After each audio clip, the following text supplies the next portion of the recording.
Now, certainly, the most problematic continent in the world today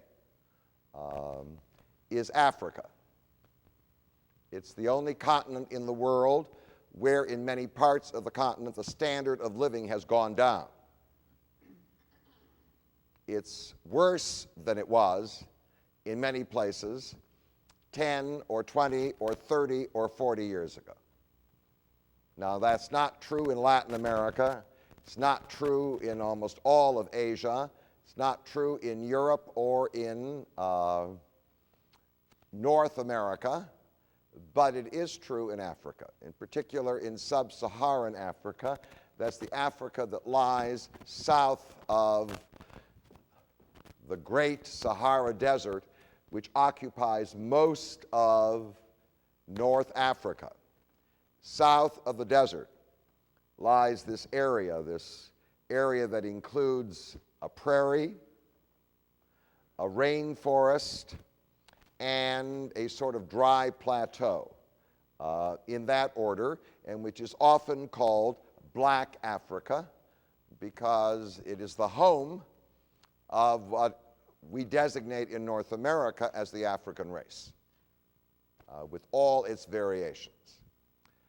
It has great problems, and the problem of Africa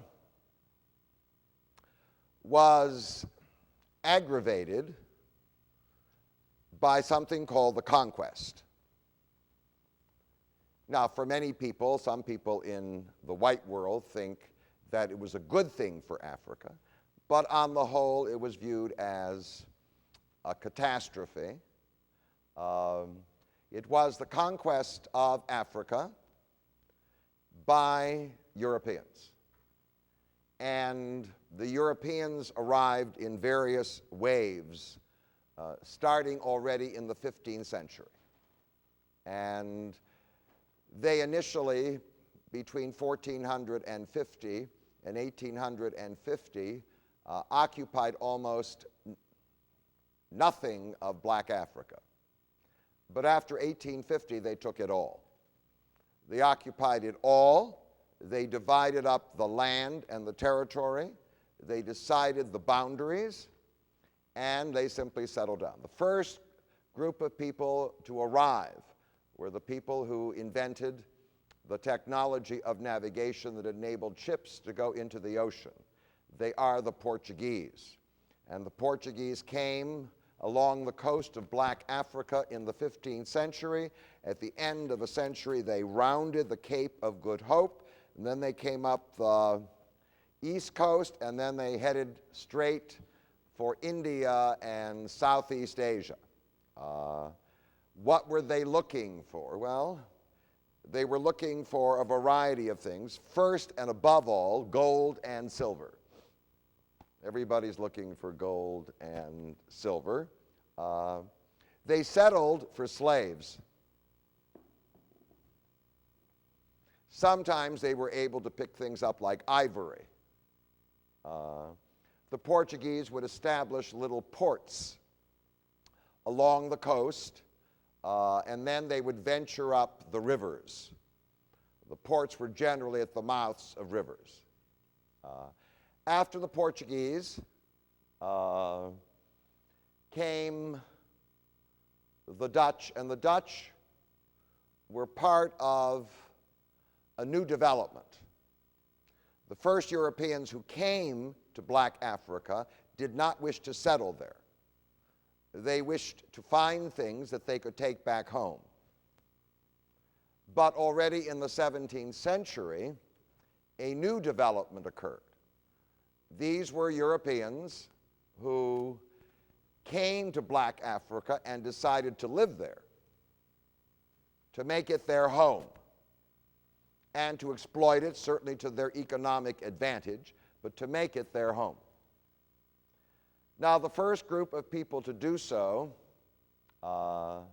focused on the part of Black Africa that has attracted the greatest number of whites. Whites have not gone to the prairie. It's right under the Sahara Desert. I mean, it is so oppressive that even with air conditioning, like the kind of air conditioning you get in Arizona, it most likely is intolerable. All right, so they didn't go there. The rainforest, it was filled with bugs and insects and heat and the whole thing. See, we can live anywhere now because we put up a building, we close all the windows, and we air condition it. So you can put us anywhere. Do you understand? It doesn't make any difference. And in fact, some people don't have to leave their home. Their homes have 25 rooms. So they simply move from one room, from one room to another, from the living room to the family room, from the family room to the kitchen, from the kitchen to for a bedroom. The whole thing. So obviously, we're talking about a new world now. It almost makes no difference where you live. And in fact, if you want to, you can paint your outdoors so when you look out the window, you can get what you want.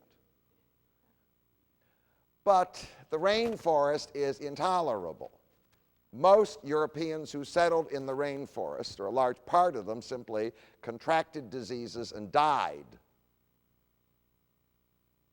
Tourists like to walk through a rainforest, a tropical rainforest. Living in one would be very, very difficult. The area that was most attractive to Europeans was the area that most resembled Europe. That meant they would have to go to southern Africa. Southern Africa is either semi-tropical, or at the very bottom, it has a temperate climate. So it has a kind of climate that people living in Georgia, or northern Florida, or Arkansas, or even North Carolina can enjoy. Right? So now it's better. You don't have all those bugs. And in southern Africa, there is a high plateau. The higher you get into the plateau, the cooler it is. And in fact, it's on the highlands, or in the highlands, on the high plateau in southern Africa, that most of the Europeans who came to Black Africa and settled there, settled. It was by no mere coincidence. So I refer to the area as southern Africa. Now, the first people to settle in any appreciable numbers in southern Africa were the Dutch. They came down from Holland. Their chief enemy was Portugal. They seized the Cape of Good Hope from the Portuguese, and they turned it into a fueling station, which came to be called Cape Town, and out of Cape Town came a Dutch colony, which we call the Cape Colony. And initially it was a fueling station, but then they decided to grow food for the ships that stopped. And then the farmers simply expanded their outreach, and out of it came a Dutch colony.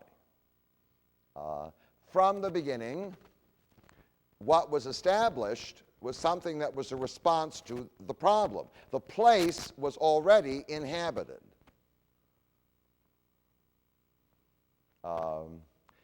If you look at southern Africa, the base population were a people called the San people. We call them often the Bushmen. They are the original inhabitants of southern and central Africa who were pushed down into the bottom of Africa by the blacks who were advancing south. And when the Dutch arrived, that's who the people were. And so the response could be, hello, welcome. We'd just like to live together with you equally, right? Wrong. The response obviously was either to drive them away, like the Amerindians, right? Either to drive them away or to enslave them. So that's what happened.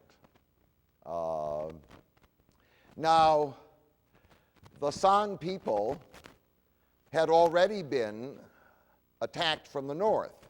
When the whites arrived in South Africa, a group of people were marching south.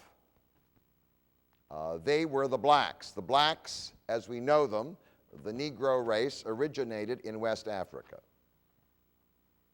And then it moved out of West Africa, it headed east.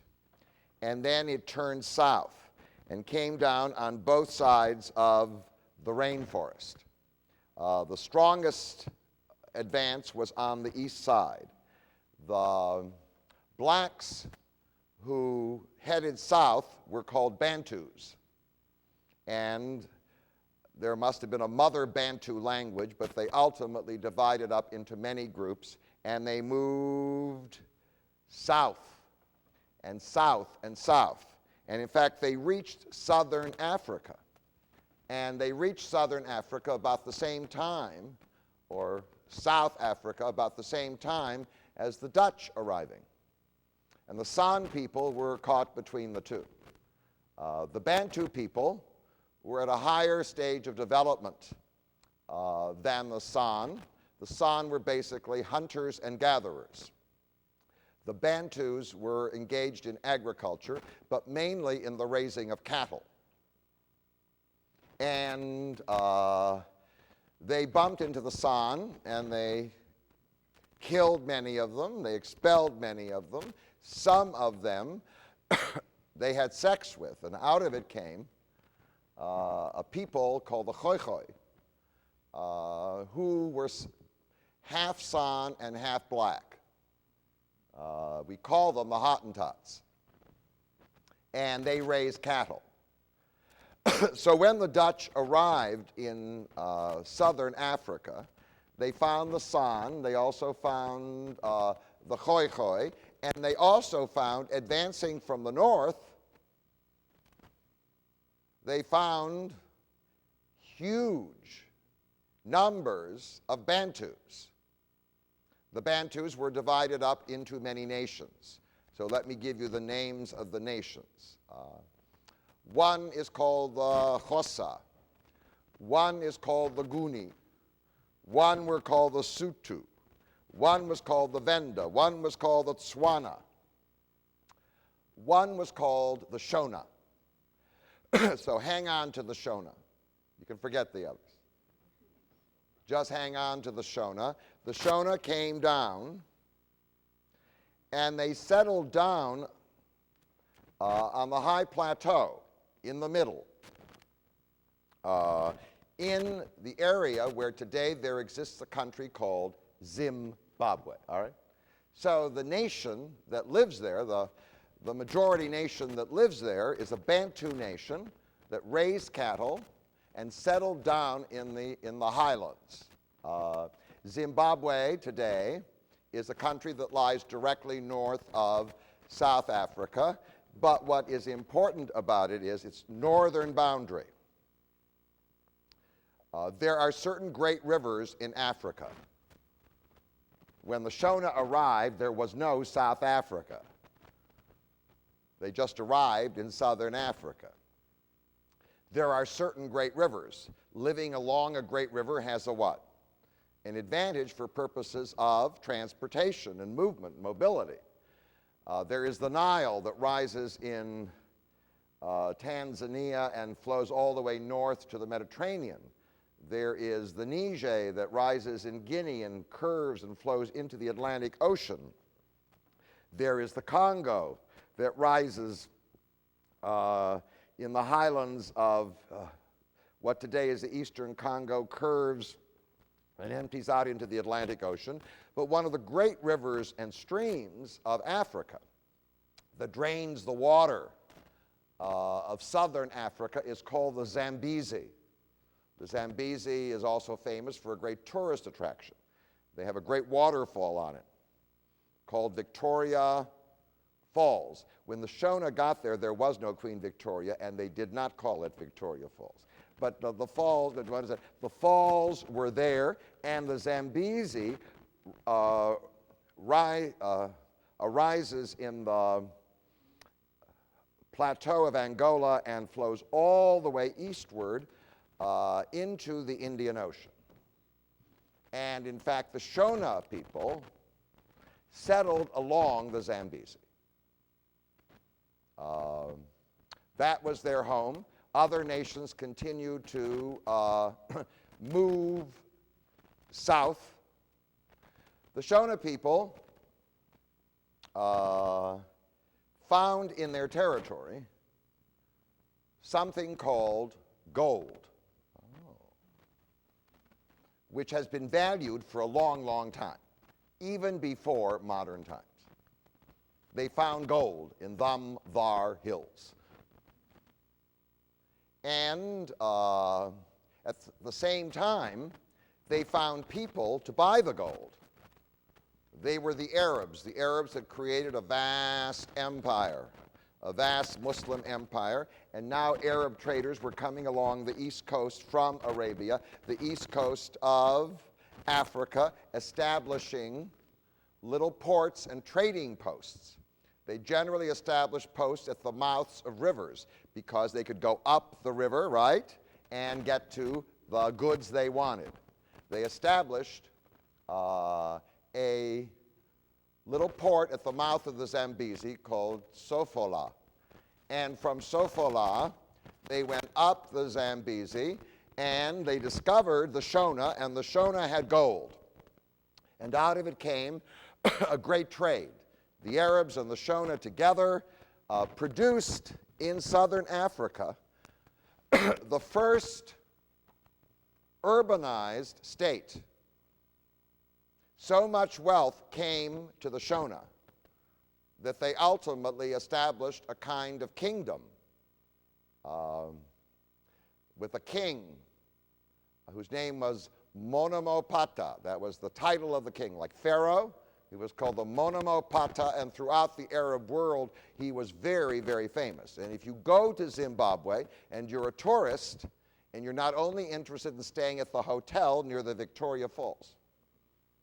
Some tourists, that's all they do. They head straight for the Victoria Falls, they look at the falls, and then they leave. But if you're interested in more, you can go and see the great ruins of the Shona, the first Shona kingdom. Africans are very proud of it because it demonstrates that an urbanized culture, do you understand, existed in Africa before the Europeans came. And in fact, it's just south of the Zambezi, in the area where the capital of Zimbabwe presently, Salisbury, is. Now, it was a place with a king, and in fact, he had a great capital. That's where the ruins are. And the name of the capital, the way you say capital in Shona, is Zimbabwe, the capital. And in fact, the Arabs referred to the place, the king they called the Monomopata, and they referred to the capital as Zimbabwe. We are going to Zimbabwe. So the title is an old title and refers to the period of glory of the Shona nation many centuries ago. Somewhere between the 10th and the 14th century, this Shona kingdom existed. And it was very rich, and it produced the beginnings of what we would call the first urban centers in southern Africa. So the Shona nation was the first black nation in southern Africa to move from agriculture or cattle raising into something that we would call the beginnings of an economy that featured trade and commerce. But then the problem, it's always the problem, they ran out of gold. And once they ran out of gold, the economy sort of collapsed. A series of Shona kingdoms now appeared, but they were not as rich or as powerful as the ones before. And in fact, the glories of Zimbabwe began to diminish. And as they diminished, the white people, the Dutch, arrived in southern Africa. And there was now going to be a confrontation between the whites and the blacks, because while many of the blacks were passive and allowed themselves to be enslaved, many of them offered resistance. And in the interim, the Dutch were conquered. In 1803 and 1806, they were taken by the British. It was a time of the war of the British with Napoleon. The Dutch, or Holland, was allied with the French, and so the British took Cape Town and took the Cape Colony, and in fact brought English settlers. By the way, if you've ever been to South Africa, it's gorgeous from a European point of view. You get to Cape Town, looks European. Go into the countryside, through the wineries and the whole thing, it's what? It's like a European landscape. It doesn't look like a rainforest because it isn't a rainforest. It's a kind of temperate climate. So English settlers wanted to come. And they now settled down in the area, and as they settled down, they wanted to expand, and as they tried to expand, the blacks said no. Now, the arrival of all these whites in southern Africa triggered what we would call a very famous black response. There was a small clan called the Nguni clan, N-G-U-N-I. It had a very, very brave warrior at its head. His name was Shaka, and the time is around 1825. And Shaka decided to organize all the Bantu clans in his area into a powerful kingdom to resist the whites. And the name that they took was the Zulu. And so in the 19th century, there arose a new black kingdom. It was called the Zulu Kingdom. Its purpose was to keep the whites where they were. And in fact, they didn't have guns. They used spears, but they organized themselves into military formations that were absolutely formidable, and the warriors got the name the Impi. And the Zulu Impi were feared. In fact, they initially drove the whites back. Now, in time, the English would come with their boom boom, and they would finish off, you understand? I mean, the Zulu. I mean, their weaponry was overwhelming. The spears of the Impi could not defeat the guns of the British. And in addition to the British, many of the Dutch people in South Africa, unhappy being governed by the British, picked themselves up and headed north. And as they headed north on the plateau, they bumped into the Zulu, and they also whammoed the Zulu. So there was this tension. As a result of the defeats, the Zulus fell into arguments. And there was one major argument. There was a very brave warrior by the name of Mthilikazi. And Mthilikazi split off from the Zulu. And he organized a new nation. Took a group of the clans, Zulu clans, and made a new nation, which are called the Matabele. And the Matabele left the Zulu land, and they looked for a place where they could settle. So they headed up north, and they came to the land of the Shona. So this is the 19th century. It's not so long ago. The Shona had been there for a long, long time, but they were not great warriors. The Matabele were graduate Zulus. They were what? Great warriors, and the Matabele or the Matabele, whatever you want to call them, now whammoed the Shona, conquered them, and turned them into a subject nation. So now you're going to understand the dynamic of this place. Before the whites ever arrived, there were two Bantu nations. One which had been there a long, long time called the Shona, that had a memory of being a powerful kingdom, although they were no longer powerful. And now there was a new warrior class, a conquering nation called the Matabele. In fact, they established their capital in this area, which they called Matabele land. And the name of it is one of the towns in Zimbabwe today. I have visited it twice. It's called Bulawayo. And Bulawayo is right smack in the middle of Zimbabwe, and it was the Matabele capital. And the Shona now became the servants of the Matabele. So now we have to understand something about Africa. It isn't always the whites who oppress the blacks. It's also the case that what? Blacks oppressed blacks. They were also engaged in war. And this was now a sort of troubled, unstable place, with about 15% of the population being Matabele and about 80 to 85% of the population being Shona. And the Matabeles were in charge. As I pointed out to you, they were the cousins of the warlike Zulus. In the interim, the whites keep marching north. What are they looking for? Well, they're looking for agricultural land. But then in the middle of the 19th century, something very dramatic will happen to the story that will bring thousands and thousands of white people to live here, not just tourists, to live here. In the middle of the 19th century, there arrived an adventurous English clerk, or shall I say clerk, whatever, by the name of Cecil Rhodes.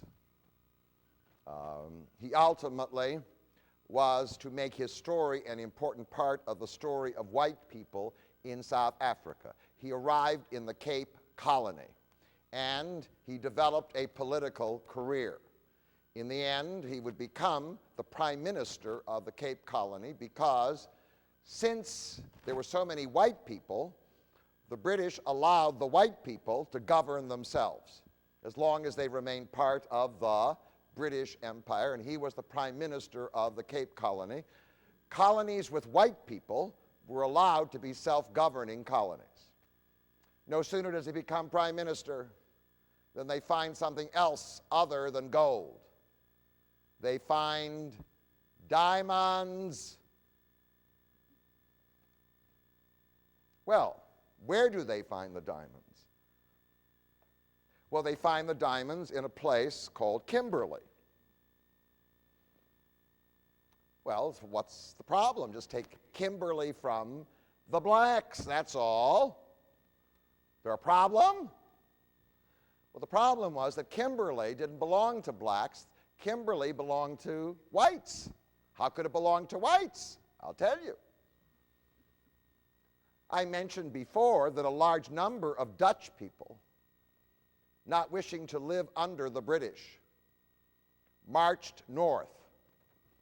They marched north, and having defeated the Zulus, they created two little Dutch republics in the middle of the plateau where they tried to farm.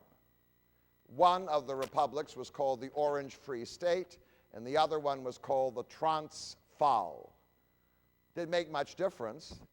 The British weren't even interested in going to conquer them. Let the Dutch stay there. Like living in Kalkaska, I don't know. Well, that's a pretty good place. No, I take it all back. But once diamonds were discovered, the British now said, this territory belongs to us. And in fact, Cecil Rhodes arranged for Kimberley to be annexed by the Cape Colony. So all the diamonds fell into the hands of the British and Cecil Rhodes and the London banks, and you got the story. The Dutch were angry. And Cecil Rhodes said to them, you open your mouth one more time, I'm going to finish you off. And he tried to do that in 1877. He simply announced that he was annexing the Dutch territory to the British Empire. So there, that's what you get for opening your mouth and complaining. And then he announced the vision. The vision of Rhodes was the British were in the process of taking Egypt. They were going to create a British Empire in Africa that would stretch from Egypt to South Africa, and all the territory in between would be what? British. Oh. However, the Dutch weren't happy about it. They were led by a man, an interesting man. You can see his picture as a little black hat. He always has a tie. Must have been hot. But then I always wear a tie, so it's it's okay. His name was Paul Kruger. And Kruger said, "We will not accept annexation. We will not recognize Queen Victoria as the ruler of this place. We are Dutch. We hate the English. We hate the blacks more, but we also hate the what? We also hate the English. No." So in 1881, at a famous battle called the Battle of Majuba,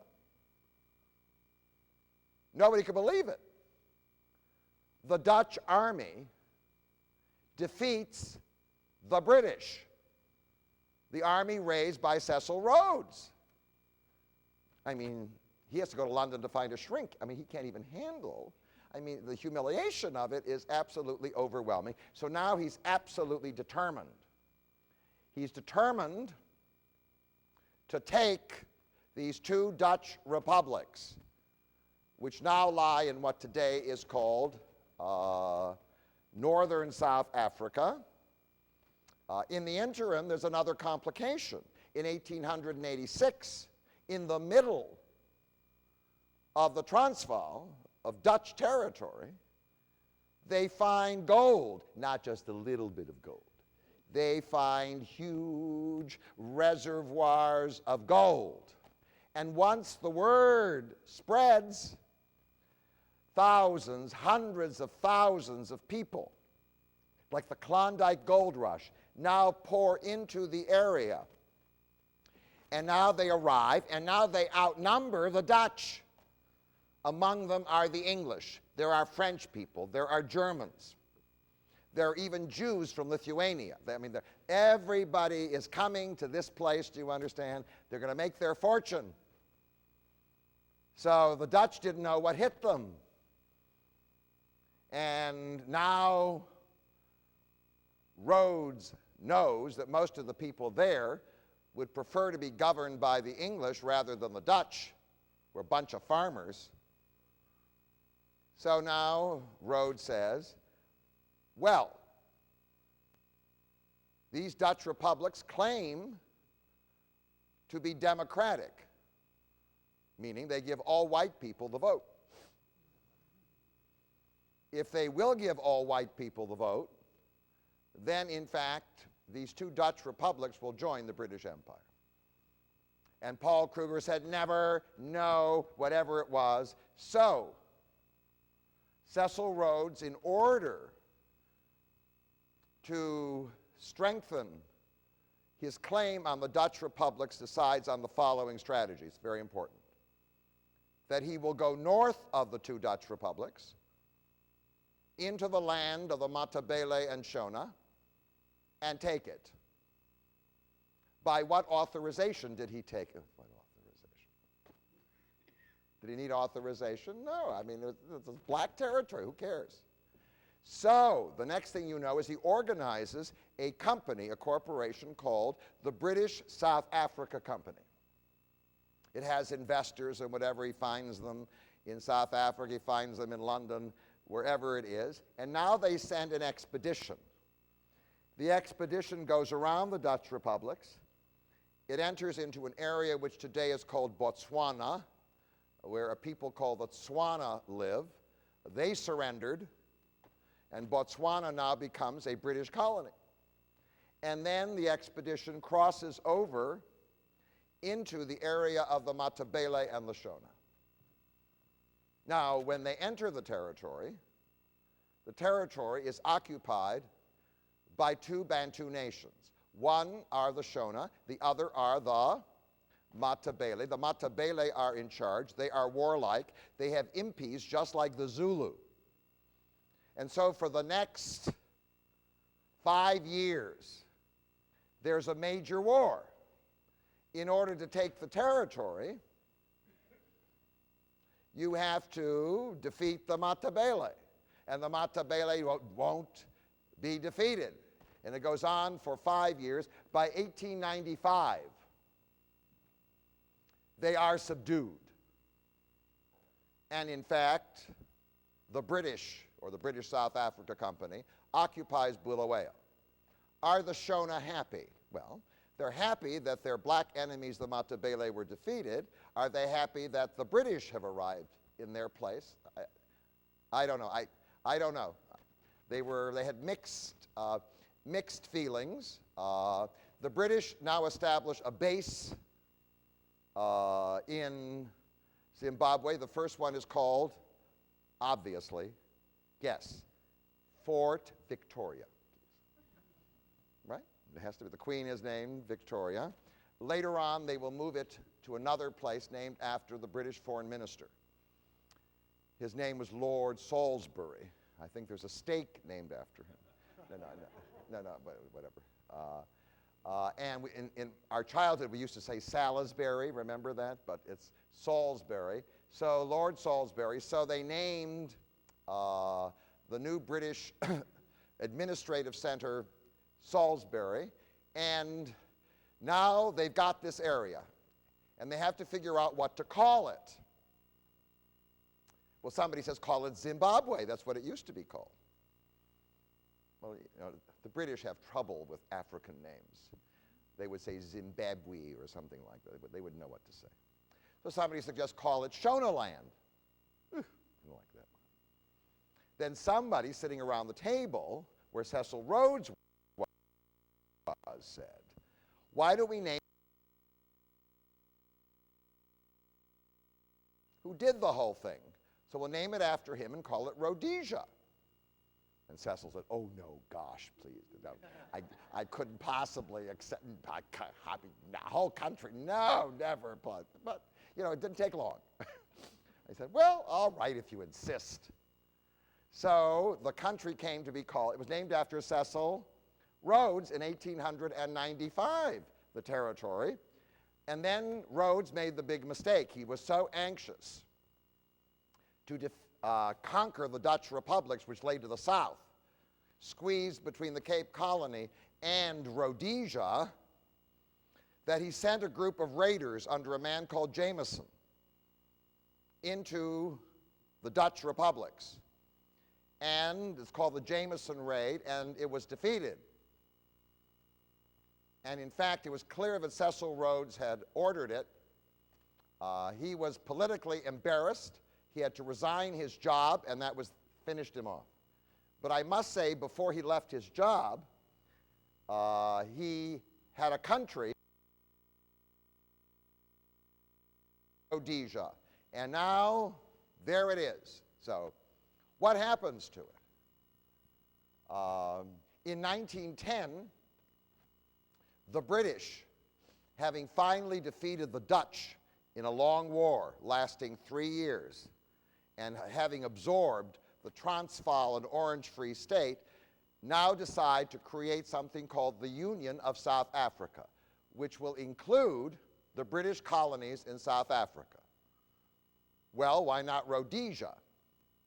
Rhodesia was invited to join. But the English people who were settled in Rhodesia didn't want to join. They didn't want to join because they didn't want to be bothered having to live with the Dutch. So Rhodesia was left outside of the Union of South Africa as a separate British colony. And I must tell you that in the 30s of the 20th century, thousands of Englishmen arrived in Rhodesia. Why did they want to come to Rhodesia? What was there? Oh, you have to see it. If you go up on the high plateau, the weather is very comfortable. Do you understand? It's not Sarasota in June. It's very, very comfortable. And there are breezes going around. And you find arable land, land that's good for agriculture, for certain things.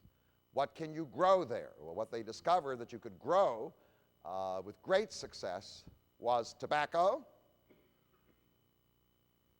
maize, which we call corn, sugar, and cotton. So now thousands of British people arrive, and in Rhodesia, they follow the policy that was established already by the Dutch in the 17th century. We call it apartheid.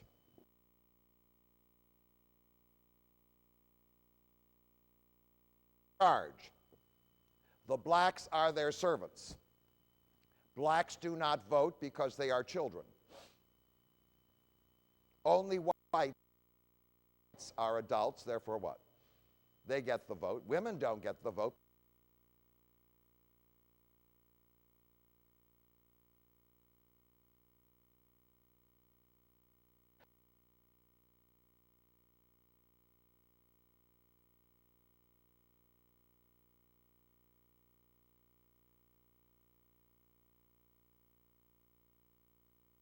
The land to adults. The only people who are adults are called